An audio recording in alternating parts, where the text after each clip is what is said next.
வணக்கம். வருகின்ற 16ஆம் தேதி ஆகஸ்ட் மாதம் 2025 சனிக்கிழமை ஆடி கிருத்திகை மற்றும் கோகுலாஷ்டமி. திருத்தணி ஸ்ரீ சுப்பிரமணிய சுவாமி கோவில் இந்த ஆடி கிருத்திகை 16ஆம் தேதி தான் கொண்டாடப்படுகிறது. அதற்கு முன்னால் பரணி காவடி, அன்று ஆடி கிருத்திகை காவடி.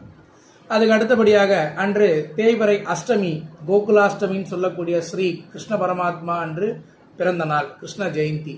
தேய்பிறை அஷ்டமியில் ரோகிணி நட்சத்திரத்தில் வசுதேவருக்கும் தேவகிக்கும் மதுரா சிறையில் பிறந்தவர்தான் ஸ்ரீ கிருஷ்ண பரமாத்மா. அந்த கிருஷ்ண பரமாத்மாவை குழந்தை பொம்மையாக வாங்கி வீட்டில் வச்சு அன்னைக்கு வெண்ணெய் வாங்கின்னு வந்து, கிருஷ்ணருக்கு பிடிச்ச பொருள் வெண்ணெய் தான், அதை வாங்கிட்டு வந்து கிருஷ்ணர் பொம்மை முன்னாடி வச்சுட்டு, தசரதன் ராமாயணத்தில் தசரதனுக்கு புத்திர பேருக்காக ஸ்ரீ புத்திர காமஷ்டி யாகம் செய்து கௌசலை, கேகை, சுமத்திரைக்கு கொடுக்கப்பட்ட அந்த பழத்தின் மூலமாகத்தான் ராமரும் பரத, லட்சுமண, சத்ருகளும் பிறந்தார்கள். அதுபோன்று புத்திர காமஷ்டி யாகத்துக்கு சொல்ல வேண்டிய முக்கியமான மந்திரம் ஒன்று இருக்கிறது. கூகுளில் நீங்கள் புத்திர காமஷ்டி யாகம் சர்ச் பண்ணினாலே வரும்.